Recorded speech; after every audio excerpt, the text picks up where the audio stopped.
Cool. It's a pleasure to welcome to the show Thomas Sullivan, aka Sully, Division II goalie, Belmont-Abbey. Sully, welcome to the show. Thank you. It's nice to be here. Yeah. Nice to have you. I would love to hear the story of how you started out in goal. You remember jumping into goal for the very first time? Yeah. So it's actually a funny story. So I grew up playing football and lacrosse, and my town is a big football town. So when I was young, I just started getting out football. Our football coach actually started the lacrosse program, and they needed guys. So we all just said, "Yeah, let's go play and learn the sport." And no one really in my family played a lot, so me and my parents kind of learned together like what lacrosse was. And my dad used to love to play roller hockey like with his friends as a kid. He said that goalie was a cool position, that he loved it. And we saw so many similarities to it. So it's like, yeah, I'll give it a shot. And then I figured out that goalies don't have to run as much either. So I said, this is a good position for me. Yeah, I just started playing it, loved it. And I grew up splitting time sometimes in summer from goal to lefty attack. And then, I just fell in love with the position and just kept playing with it and stuck with it. I love it. What do you think football added to your lacrosse goalie game? I never played football. I played soccer, wrestling, tennis, a bunch of other sports, but I never played football except 2-on-2 touch football on the court with my friends. But I never played tackle organized football. Yeah. I'm curious what that added to your game. So I think just playing sports in general, kind of like learning the concept of, okay, I'm a player, they're the coach, kind of learning the relationships and learning how to talk with teammates. Also just, kind of like the basics of a 3-point stance, how you have to be balanced. Just like you have to be balanced in the net. I played football all the way up till 10th grade, and I was always usually left guard, left tackle, or D tackle. And really in those positions, I figured out that balance is really important, and just like it is in the net, right? Right. So you have to have a good center of gravity. You have to know, you have to be comfortable in your stance and kind of all that same stuff. And just with football, I'm a very physical kid, so I never was shy of contact. So getting used to not being afraid of the ball wasn't that difficult for me, because I was always wanted to be the one to make the hit, wanted to make the play. So being scared of the ball was never that much of a problem for me. I think football actually brought that out of me a little bit, because I was never scared of, getting into like a physical contact or anything. Mm-hmm. So, built up that toughness in a way. I mean, like kind of the same mental mindset that you need to, hit somebody is the same mindset that you need to, attack the ball, right? 100%. Just like I have to attack the ball, I have to attack another person. Exactly. So, pretty much. So, And then just growing up, just like watching people play competitive sports also, and just having like those idols. And pretty much football did a lot of that for me. Yeah, love it. You mentioned, so lacrosse was new to you, your parents, your family, and you guys learned the sport together. How did you go about, especially from your parents' standpoint, how did you go about learning the sport? So it was a lot of like just looking up videos and looking up highlights, and asking around. So lacrosse is always popular in Long Island, but in my town, it was just new to us. So just getting used to, going around and asking people and watching games. I remember going to watch like the high school games with my dad all the time, and just watching like the Long Island Lizards back in the day, mm-hmm. And just seeing those experiences and then learning from it. And really, like I really just train with my dad now, just me and him. But before, we used to go to all these clinics and everything. It's like learning for ourselves, like, okay, this is what we need to do to be successful. And then once we kind of learn those tools and learn what we had to do, we just kind of started doing it on our own. So him being, I owe that man everything, because he was almost invested, if not more, than I was at that age. And he really learned the sport. And then when he learned it, he taught it to me, pretty much. So he learned it all on his own and then broke it down and taught it to me. Wow, that's awesome. And good on him. Yeah, good on him. I mean, I know there's a lot of lacrosse goalie dads and moms out there who are like brand new to the sport and are several steps behind their kid, because they're obviously going to practice, right? And if you can get out in front and kind of help them out, it helps a ton in the kid's development, right? 100%, because it was much easier to learn from him than it was to learn from like a random lacrosse coach that I never met before. Right. And plus he's also the one that taught me football. So, and he was always that guy that he was always like the assistant coach on my teams growing up and everything. And he always helped out. So him just kind of being there for me kind of gave me that confidence and gave me that like extra little support of, he's always there in my corner. He's right there if I need him. And he wasn't easy on me either. He was definitely a good coach to me, and made it aware that you're not coach's son, you're another player. So it was kind of a good balance of dad and coach, and kind of just learning and through those experiences and everything like that. Yeah, well, a great coach has many roles, right? And sometimes they're teaching you the technique, and sometimes they're pumping you up, but sometimes they're a drill sergeant. Yeah. Right. Yeah. And they push you harder than you could push yourself. And that, that's not always comfortable, but it does make the goalie better. And it's an attribute of a great coach. 100%. You always need that tough love in you. I think that always goes a long way, because if someone's just going to tell you you're great all the time, you're never going to learn. And if someone's going to tell you you're not good all the time, you're never going to get confidence. So exactly. That nice center middle balance. Yep. Love it. What part of Long Island are you from? So I'm from North Babylon. I am awful with directions. It's my number one thing. So I think it's more close to the South Shore, but yeah, I'm about 35 minutes away from Queens. Yeah, and just all around like the West Islip and all the big Long Island powerhouses are kind of near there. Got it. Cool. What would you say, Sully, is your favorite part about being a lacrosse goalie? Oof. Being the only guy in the net. I think that kind of that hero zero kind of mentality, and kind of, last second shot, you get all the glory if you save it. And if you don't save it, you learn for next week. I think that, when I was growing up and I was idolizing players before I was watching lacrosse, like Deion Sanders and all these guys that were just big time prime players, and that they had all the glory on them. And I was like, why wouldn't I want to be that guy? So when I started lacrosse and I watched lacrosse, I'm seeing these crazy saves, and they're literally almost winning games for their team. I'm like, this is the position I need to be. Not that I want to be, that I need to be, because this is just awesome.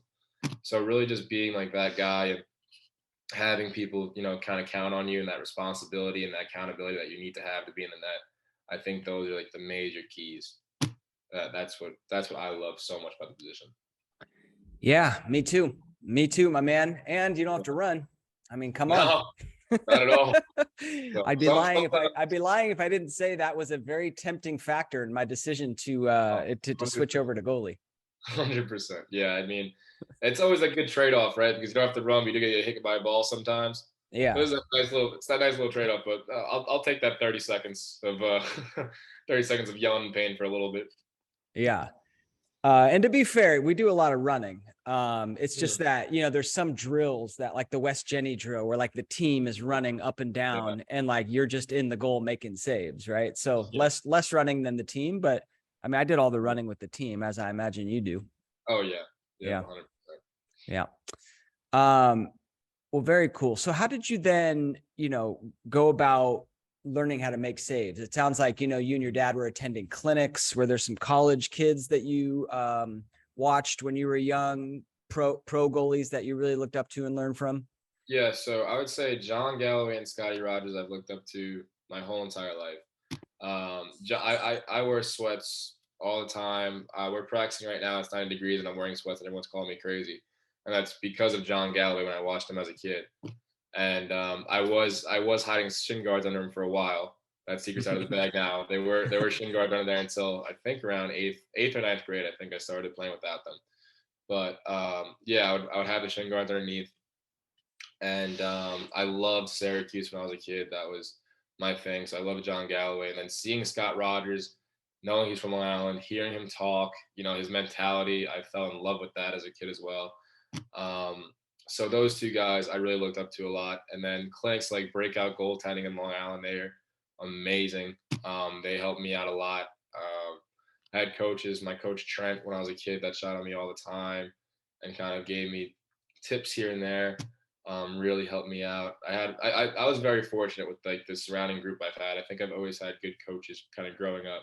So I always felt very fortunate in that. And I've always had experienced coaches also as well growing up. So I was really fortunate in that area because I grew up in an area where lacrosse was popular. So there was Yeah. coaches around. Love it. Coach Tim O'Meara, breakout goaltending's presented at the goalie summit, which you did as well. He's presented twice and both have been outstanding. He's an awesome guy. Yeah, he actually gave me my first goalie lesson ever. So Is that right? Yeah, yeah. nice. Yeah. So yeah, it's funny how the world works and how everything turns around. I know, right? Yeah. Yeah, it's got to be cool for him too. It's kind of cool for me as well, because I've been doing Lax Goalie Rat now for like 5 years. No, actually a little bit more. So I started in 2017, right? And now like a lot of the kids that, because it's been 4 years, a lot of the kids that started following me in high school are like now in college, and it's just so cool to see the progression. And I'm sure Coach Tim O'Meara will say the same about you. Yeah, no, and I'm believe it or not, I was one of those kids when I was following you when I was in high school now, and now I'm going on my 5th year. And so it's really crazy to see how everything turns out. That's awesome, man. That's awesome. Love it. Did you ever think about putting on the football pants in the goal? Like I know John Galloway did. Yeah. So I had a girdle, like a football girdle. So it was pretty much the cup piece and then 2 thigh pads. I wore that with shin guards under my sweatpants for years. I really think it was until about like almost high school where I started to say, okay, now it's time to put on the big boy pants and take them off a little bit so I can move a little bit faster. But yeah, no, and I think that also helped me a lot with not fearing the ball, because I knew that if I was gonna get hit, I'm protected, right? So I'm not gonna get hurt. So that also helped a lot with not being afraid of the ball. But yeah, no, I had the football girdle on and the shin guards on all the time, really all the way until I think it was right until either 8th grade or high school, right? 8th grade or 9th grade. Yeah, and that's great to hear. I mean, that's great to hear. I think all goalies should hear that. Young goalies should listen to that and know that that's the way to do it. I mean, really, there's no reason not to throw the pads on, especially in practice, right? I'm kind of okay. Like if you want to take them off in the game and like, your adrenaline's going, it doesn't hurt that much. But in practice, you don't have any adrenaline. You take one to the shin or you take a nasty one to the thigh, and it just like sucks the wind right out of your sails. Yeah. Yeah, that will get you down on a Monday morning practice. Oh man. Yeah. Especially if it's early, it's cold, you know, I mean, gives me shivers just thinking about taking one like that, but it's part of what we do. Part of what we do. You got to learn to love it. Yeah. My dad always calls me crazy for not wearing anything during practice either. He's like, you're going to get hurt or something crazy like that. He's like, might as well have it on in practice, which I'm always like, you are right. And I should do it. And I don't, but I think definitely younger goalies growing up, I really think that there's no shame in having shin guards on until high school. I think that's really what everyone should be doing, because then you're not learning bad techniques and you're not afraid to step to the ball. And then when you take them off, you'll realize that you have all those steps because you weren't afraid of the ball and you weren't scared to make a save with your leg or something like that. Yeah. I think that should be the right move for everybody. I don't think anyone should really grow up in the lacrosse goal without wearing all those kind of pads. I agree. Unless you're doing tennis ball work, right? Or, exactly. The squishy ball, taking shots with those types of balls, which are right, different story. But yeah, I agree. Throw on the pads. Have you ever seen, because you coach as well, right? Mm-hmm. Yeah. Have you ever seen goalies develop bad habits because like they realize, oh, I have a shin guard on, I can use my shins and start to, not make saves the proper way? Have you ever seen that?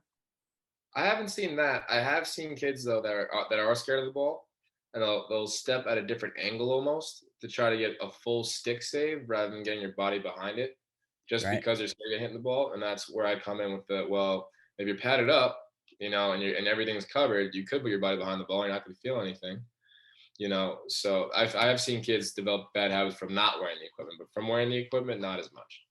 I haven't seen that either. That's one of the what do you call it? One of like the counterpoints that people have brought up about wearing pads is that, they'll just stick out a leg, right? And kind of make a save like that because they're padded up, and that's not the correct technique. And I haven't seen that. I haven't really seen that. So yeah. All right. We're on the same page there. It is interesting to see like a real young goalie when they first get in, like I'm talking like 8, 9 years old. Right.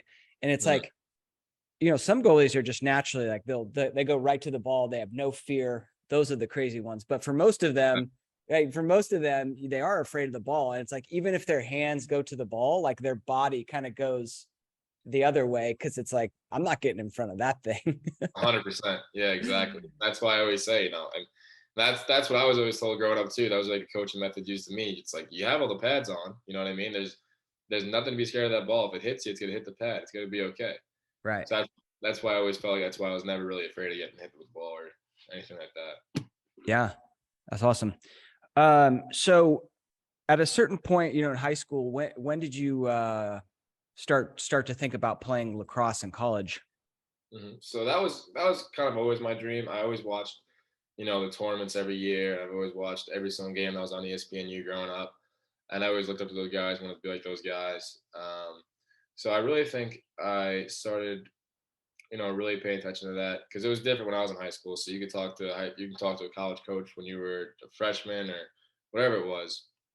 That was before that rule change, but I'd probably say right around 9th, 10th grade, I started really mass emailing coaches. Kind of just made an email template saying pretty much, hey, this is my name, this is where I go to school, this is what I'll be playing this summer. Let me know if you're interested. And copy and paste and send that out to pretty much every single school in the country, and along with my tape and everything like that, and just waited on a response. And I think probably around sophomore year, junior year is when I started getting my base of my answer backs and prospect day information and talking to coaches and stuff like that. Interesting. And so, was it always did you always have your goal on D2, or like, were there D3 schools, D1 schools in that mix? So I was fortunate enough to get looked at and attention by D1 schools, D2 schools, D3 schools, kind of all around. But I always kept to myself, and I always thought that finding the best fit for me is way more important than worrying about going Division 1, going Division 2, going Division 3. I wanted to come into a winning culture. I wanted to come into a place where every single coach on the coaching staff had the same views as me and the same vision, and kind of that coaching style that I love. I wanted a place where I could have easy transportation going home. I wanted to go to a smaller school always as well, because I feel like academically wise speaking, I do much better in like a smaller classroom type of setting rather than 1,000-person lecture, Right. than a 20-person class, 30-person class. So I always try to keep those same values as I was visiting schools and receiving offers and everything like that. And there was some D1s and some D2s and some D3s, but I tried to not look at that as much as rather than which school do I see myself at, what school do I see myself striving and becoming a better man and a person at. So that's why ultimately I went to Belmont-Abbey Division 2, not because it was Division 2, just because I came here and I saw the atmosphere and everything. I felt this is the best place for me to strive as an individual and as a player. Yep. Yeah, those are some good tips, because I've heard quite a few goalies talk about, making sure the school is the right fit for you.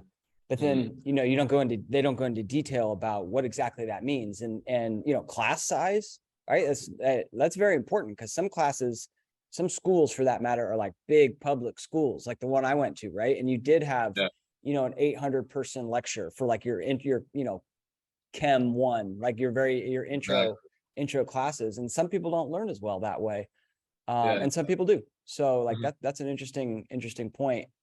And the other one was, being close to home. People are easy access to get home, and people have mentioned that one, but that's a great point. Yeah. So I live 20 minutes away from Charlotte Douglas Airport, and the flight from here to Long Island is an hour and 20 minutes.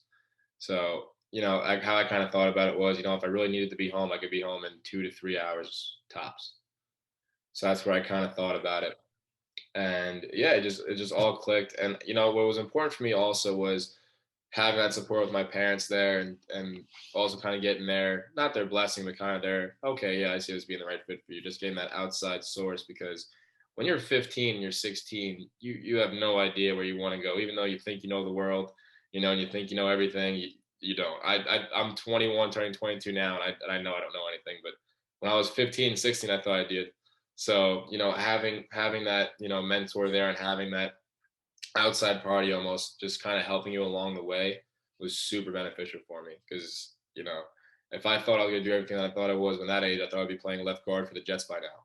So just having that like role model, and having that person with you is just super beneficial. So I'd also give a tip, have someone you trust with you. If it's not a parent or a guardian, just someone that you really trust, go with you on these visits and talk to them in depth about what you want, and make sure they know you too, so they can kind of give their little insight on it and everything like that. I think that's also hugely beneficial. Awesome. A young goalie sent me a question in the DMs. I want to read it to you and I want to get your take. So she says, my name's Kaylee. I'm a junior. These past couple months have been very stressful with recruiting. I really want to play D1 or D2. Do you have any tips to appear unique to a coach or any other recruiting advice I could be doing at the moment? What do you say to that one? So I always say that I think a coach hears you before they see you. So I think being the most vocal goalie on the field is very important. It shows that you can take control of the defense and shows that you're confident in what you're saying. So I think that you have to be very loud talking and just be confident when you talk, because I feel like you could also hear it in a voice when a goalie's confident when they're not confident. I would say consistency as well. Um, if you get told no once, you can't just be like, okay, well, that's it. You have to be talking, mass emailing like every coach you want. I think you always have to be kind of on the progressive side of it and not really wait for them to respond. And I think it's really important to, talk to these coaches and see where they're going, so you know when to play in front of them. And, because there's a lot of prospect days. There's a lot of, all those things where you go to the showcases and everything like that. But it's not good if you sign up for one and none of the coaches that you want are not even there. So you have to kind of figure out where they're going to be to see you play, and just working hard. I think I heard a really good quote when it said, hard work beats talent when talent fails to work hard. I think that, once you work hard enough at something, you naturally become confident in it. And I think that having that self-motivation, that self-confidence, not only will make you a better goalie, but will make you more presentable to coaches. And I think that it shows. I think it shows throughout your play and throughout how you talk and how you present yourself. I think that all showcases it. So to answer that question, I would say being vocal, extremely vocal and confident what you say, realizing where you want to go and working hard at it, making sure you're in these coaches' faces, kind of how you play, and just remind them, hey, I'm going to be here this weekend, I'm going to be here this weekend, and X, Y, Z. And yeah, just playing confident and just doing you. Perfect. Well done. Like a TED Talk answering that question there. I wanted to dig in a little bit on that point of sounding confident in your voice, because you're right. Like you can certainly like differentiate between a goalie's communication of one who's very confident and one who's not. For someone who's not, like, how would you recommend that they build up confidence in their voice? So I always think that when you're the goalie out there, you're the commander in chief. You're the guy that you bark out the orders, you tell everybody what to do. It's just like a quarterback in football, really, when you think about it. So it's really understanding the defense. And I'm a huge film guy. I watch film 24/7, and the reason for that is so I can continuously sound confident on the field. And I always put scenarios out there while I'm watching film, saying, well, if this happens, he's the one. If this happens, he's the two. Kind of that kind of stuff, to make sure when I'm on the field, if it does happen, I'm aware of it and I know how to go about it. So it's preparation. It's confidence all comes from preparation. So if you prepare yourself and you know that you're prepared and you know that you're ready for any situation, there's no other reason you shouldn't be confident. So I'd say it's all in preparation and really just watching film and understanding the defense and understanding what the defense task is. Understanding what offense you're going to see, who's going to be cutting here, where shot they want to get it at, kind of thing. So you're just ready to send that slide. You're ready to talk who's won. You're ready to kind of get the boys ready to go to battle, and really just having that preparation and confidence, I'd say, and it makes a tremendous amount of difference when you watch film and you just put in that extra 30, 40 minutes, of just watching and understanding it. And you'll just naturally sound more confident because you've seen it already before. Yeah. I love that. That's awesome. When you get to Belmont-Abbey, does your lacrosse goalie game change? I imagine each time you're taking a step up to the next level, right? It's a little bit faster. There's better shooters, better talent. Does your lacrosse goalie game change? And if so, how? So I wouldn't say necessarily change as much as like small little adjustments here and there. So you're 100% right. Coming to college, everything became much faster. I didn't really play any Canadians when I was in Long Island, and then I'm seeing these guys doing crazy one-handed stuff. And I'm like, what is that? So really just kind of like getting used to, older guys shooting on you, kind of becoming the freshman again. And it's guys from all over the place. So I'm not just playing Long Island lacrosse anymore. I'm playing guys from Georgia, from Canada, from Minnesota. So it's all these type of different like playing styles coming at you at once. So I didn't really change how I saved the ball. I think I started doing a little bit of a smaller arc just to get like more of a tighter arc, just to get more time to react. Mm-hmm. And that was really just about it. It's really all about seeing shots after practice, being confident in the way you play, and that was really all I had to adjust on. I had to take a lot more shots after practice. I had to do that kind of thing, but not really more of my playing style. I kind of just kept that to how it's always been. Yeah. Interesting. Yeah. Yeah. A lot of people talk about, making little tweaks or doing big things, and then other people don't, right? I mean, if what's working for you and you don't need to adjust, by all means, talk to me about your guys' season this year. You started off a little slow, right? A little slow out of the gate, and then Yeah. closed it pretty strong. I'd love to hear kind of a recap of your guys' season. Sure. So,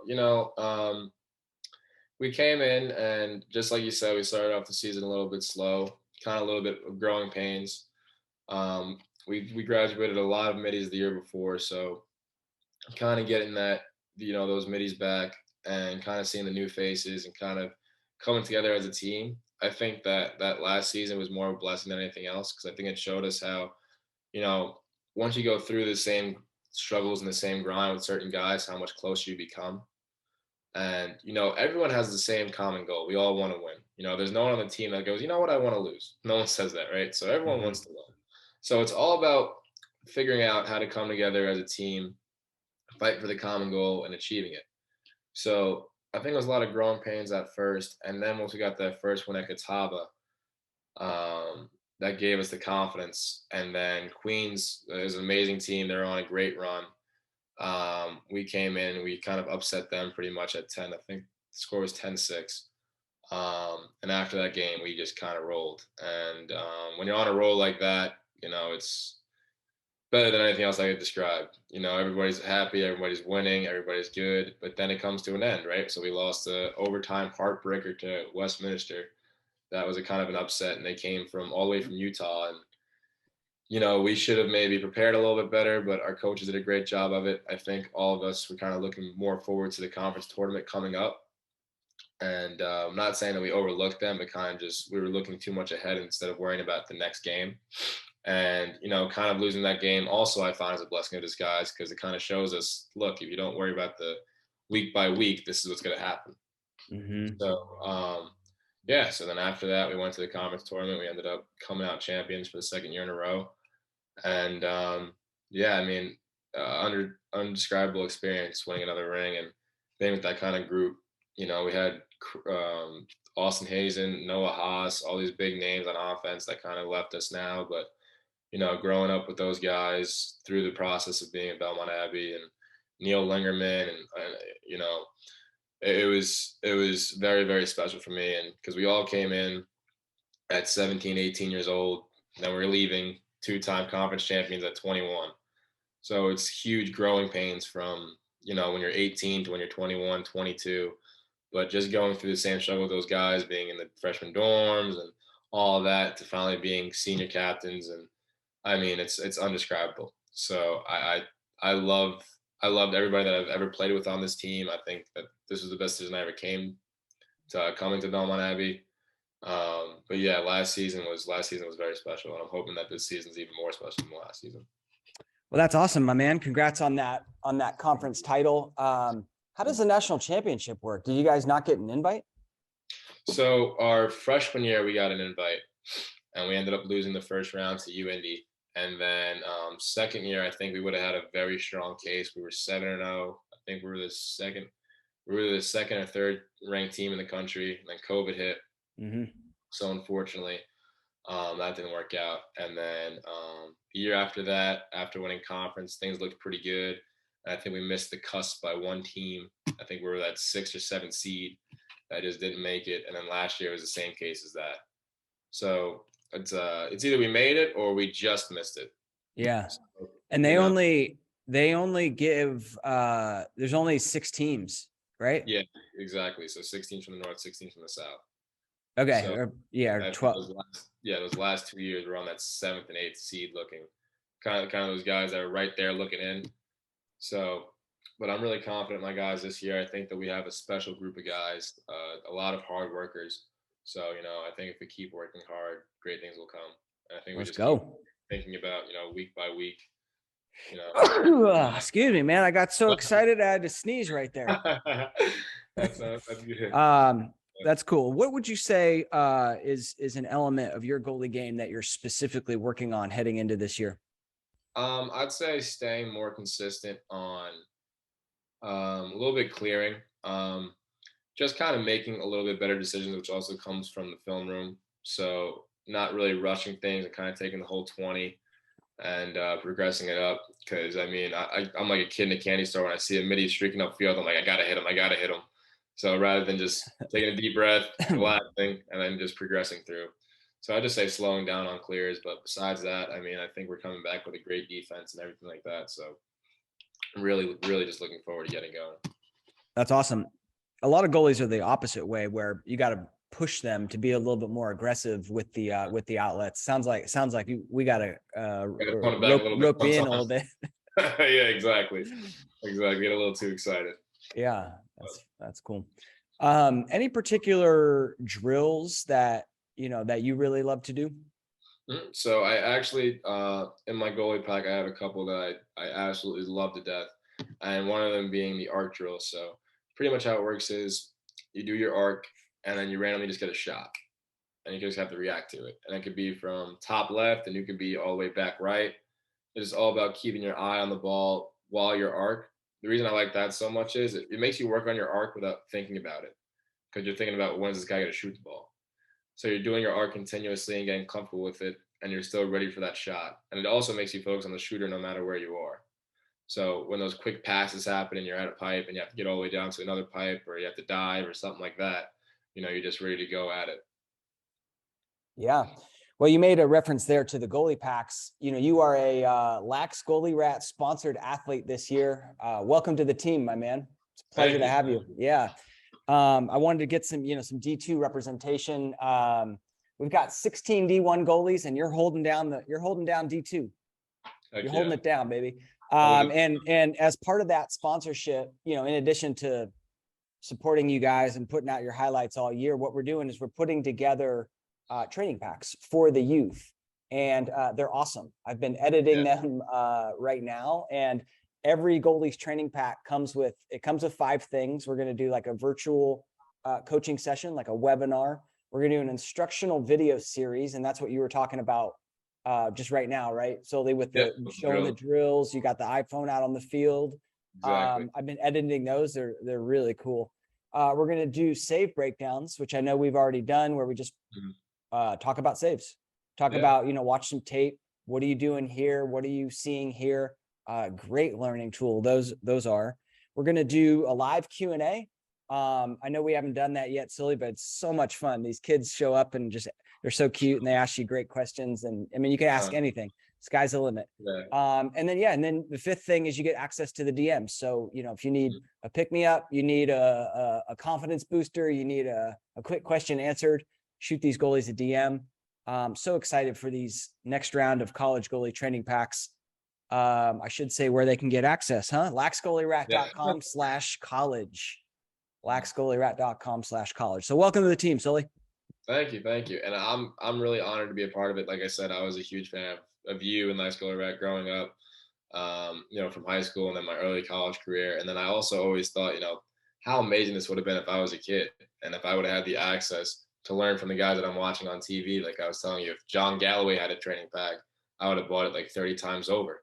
Right. And if these guys like Scotty Rogers and everything like that. So I think it's just such an awesome tool. And especially when I was talking about before, like how I was learning about it with my parents, now you just have a file on your computer with all these drills and everything like that to go along with it. So I feel like just having all of those tools in front of you makes it so much easier to learn the game and at it's a very easy process as well, getting a goalie pack. So I just feel like doing all that stuff just makes it a game changer. Totally.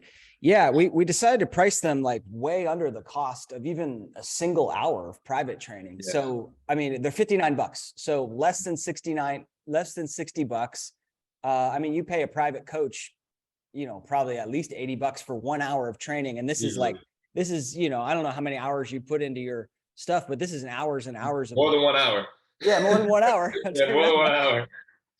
Yeah, well more. So yeah, and it's so cool because you get to establish that relationship with that college goalie. And like you said, when I was growing up and watching, Matt Russell, for example, Navy goalie, love that guy, right? If I could have had a conversation with him, that would have been such a game changer. Yeah. So yeah, and I mean here's the kicker. As if we need one more good thing. It's a total win-win-win, right? Like it's a win for you guys as well, because, you get to coach something that you love, something that you're passionate about, and put a little, hopefully put a little money in your pocket, right? And doing something that you love. Exactly. I always think that if you're making money, you're doing something you love, you're not even working. So. There you go. All right. Enough about the sponsorship. Couple more questions I got for you. I'd love to hear a time you went through a slump. Has that happened? And if so, like, how did you go about getting out of it? So I think every goalie goes through this, when you're putting on the pads and it doesn't feel right. And maybe you'll see 1 or 2 shots that go in that usually never go in. What I tell everyone, and especially tell my goalies, is I break it down to the basics of the basics of the basics whenever this happens to me. And it's not an uncommon thing, like 1 or 2 shots go in. I'm like, what the heck? I kind of just remember that I kind of tell myself in my head, that's what I teach all my goalies that I coach with now and do everything. I pretend there's a line from my head all the way down to my toes.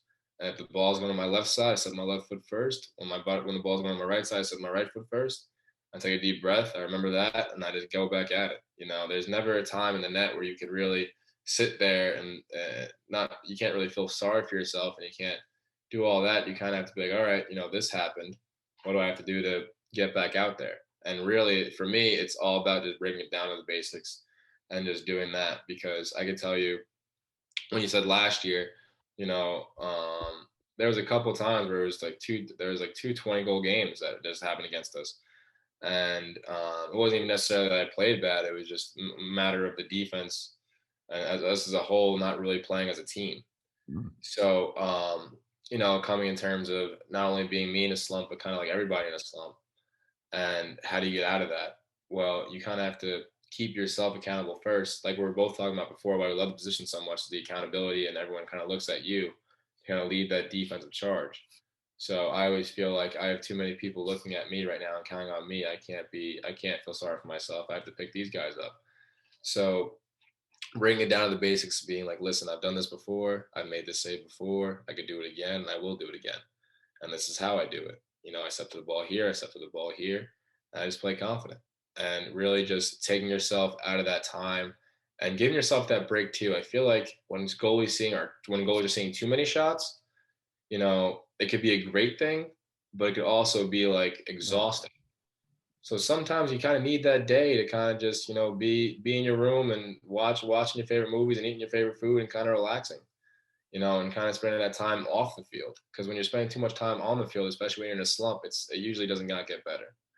So it's really just pulling yourself to the side, taking a deep breath, going back to the basics, and reminding yourself that you're here for a reason and that you're in the cage for a reason, that you could make these saves and you couldn't do it.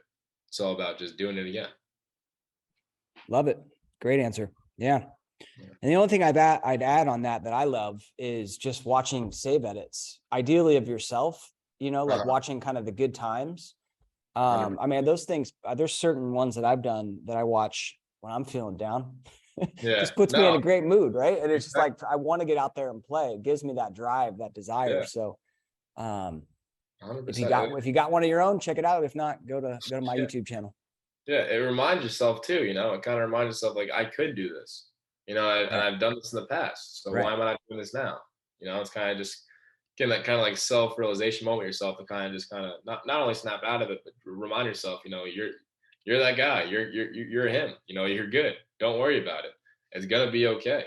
As soon as you make that save again, and it's like, okay, I got this again. And it's kind of just getting right back into it, right back into that rhythm. Yep.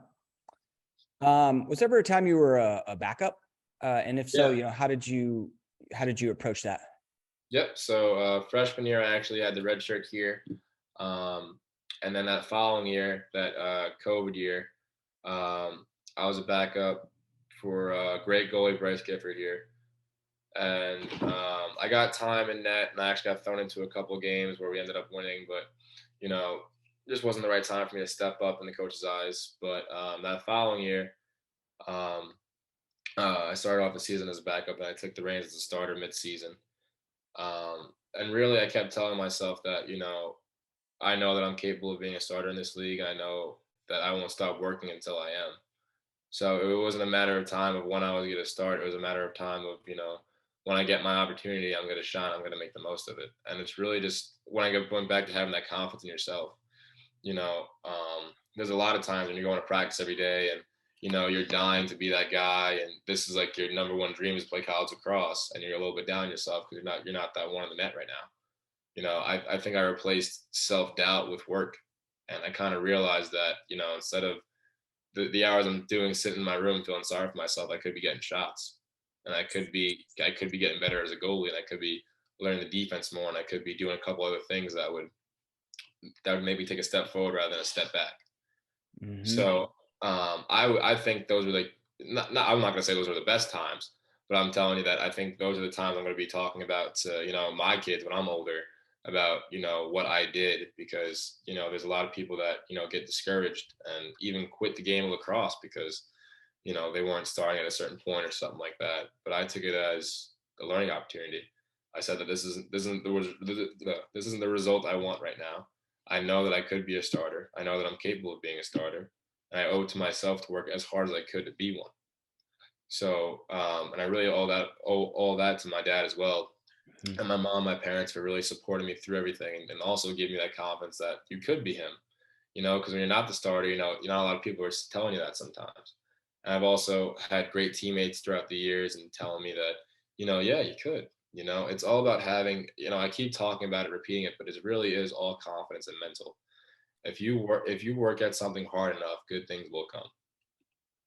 So it was really just all about, keeping that composure. And I woke up telling myself every day, today's going to be the day. Today's going to be the day I get the job. Today's going to be the day I get the job, because no one else is going to do it for you besides yourself, So it's really just all about working every single day, going to practice, ready to go, and doing the best I can. And it also comes down to being a great teammate too, because I know I hope everything for the best for Bryce. Me and him are good friends, great person, you know what I mean? But I was always trying to be a great teammate to him, because you're never gonna get something good out of something by hoping for a bad thing for someone else, if that makes sense. So it's all about being that good teammate, waiting your turn and working hard, and good things will come. 100%, my man. Yeah. And, by working hard and by pushing that starting goalie, you are being a good teammate, right? I mean, you're pushing everybody to get better. And yeah, I mean, your friends off the field, but yeah, it's a friendly competition, right? And you're all pushing each other to get better. That's a great attitude to have as well, because your chance is going to come, right? You're going to get an opportunity, and it could happen in the blink of an eye, right? Sprained ankle or an injury, heaven forbid, right? But it happens. Or that starting goalie just has a bad game. The coach looks at you in the second half and it's like, Sully, you're going in, right? And there's your opportunity. And it's like, now you got it. Now you got your opportunity. Are you prepared? Exactly. And it's all about, I prepared for every game as a starter too. I think that takes a toll of it.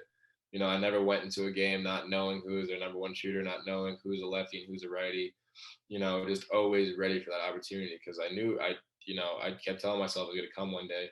And just like we talked about, when it comes, are you going to be ready for it or not? So I was prepared and just ready to go. Yeah. Love that. Any other mental game lessons? When I think about mental toughness or mental game, are there any other things that come to mind that you use, tools or ideas that you think the youth would really benefit from? Yeah. I mean, I always, I think I like so before a game, I'm usually more of to myself a little bit. I'm more of headphones in, thinking about, the task in hand and kind of all that good stuff. And really, you watch the videos online, you watch guys like David Goggins, and you got watch guys like Jocko Willink. That's where I really started elevating my mental toughness and started really listening to them. And, they say things that a lot of people don't want to hear, but that are kind of true, and it's really all about, I always say to myself that I always owe it to myself, because no one else is going to give you anything, right? So if I want to be the best at something, I'm going to have to work for it. I'm going to have to do it for myself. So always just working hard and always just keeping consistent. And that helps me a lot in my mental game, because I know that I prepared for the game at hand. I know I watched the team's film. I'm confident in my skill and my ability to play, and then going out and executing it. And, the biggest thing I always say when I get scored on is they got lucky. That won't happen again. That's it. That won't happen again. If they do it again, good, they got lucky twice. That won't happen again. Because that most important shot is that next shot. If you'd spend more than 10 seconds, even 7 seconds, think about the shot that went in, you're already lost, in my mind. I always think that now, the ball went in, good. I should have stepped this way. That's it. Move on. Even when the defense comes in, we talk about it for a little bit. I say like 2 words to them. That's it. I'm like, we should have slid there, or I should have had that one. We'll get it next time. I'm already moved on. I'm already waiting for the face off. I'm already hitting the pipes, waiting for someone to face off. So it's all about really just focusing on that next shot and just being confident you're playing and just hard work. Love it. Yeah, I follow Jocko Willink as well, and have read some of his books. And yeah, the one I really love is the extreme ownership. And I think that a lot of lacrosse goalies would benefit, from adapting that into their, into their life. It doesn't have to be your fault, right? But you can own getting it fixed, right? So you're not going around blaming others about anything. It's extreme ownership, right? And maybe it's not my fault, but I'm gonna take it on me to make sure, like, us as a defensive unit get this problem figured out. Yeah, I always tell my defense too, how he says good. When something bad goes wrong, he says good. This happened, instead of being worried about it. I can't control what the offense does at all. I can't control what anyone else does besides me. But if the offense ever drops the ball and everyone's like, they dropped the ball again, I'm like, good. It's another opportunity for us to stop their offense. You know what I mean? Just having that type of mentality goes a long, long, long way. Mm-hmm. Yeah, that's something I talked about on the show with a couple different goalies. Is like, it's like a flip in mindset where, let's give an example, right? It's an overtime game, youth club championship, overtime game, and your team's facing off. Like, most goalies are probably thinking like, I hope we win the face off and go down and score. Yeah. Right. Which is a very different attitude than, I hope we get to play defense and I make a big save, right, and get the ball back to the offense. You know what I mean? Like wanting to be put in that situation. It's a huge mental shift, and I think if you can get there, like, you become a much better goalie. And that's what we were talking about before, like why we like playing the goalie position. That is why, in that overtime game, you make the huge save, outlet break, goal. You know what I mean? And everyone's looking at you. That's why you play the position. 100%. Yep. 100%. Love it. Sully, current stick setup, what do you go with? So I love the shields, huge shield guy. What do I got? I got Grizzly, 1X, String King, and I have one shooter across and 2 Vs. I've been doing that now since about 10th grade, 9th grade. Love it. So you're one of the goalies hoarding all the shields when you can get your hands on them, huh?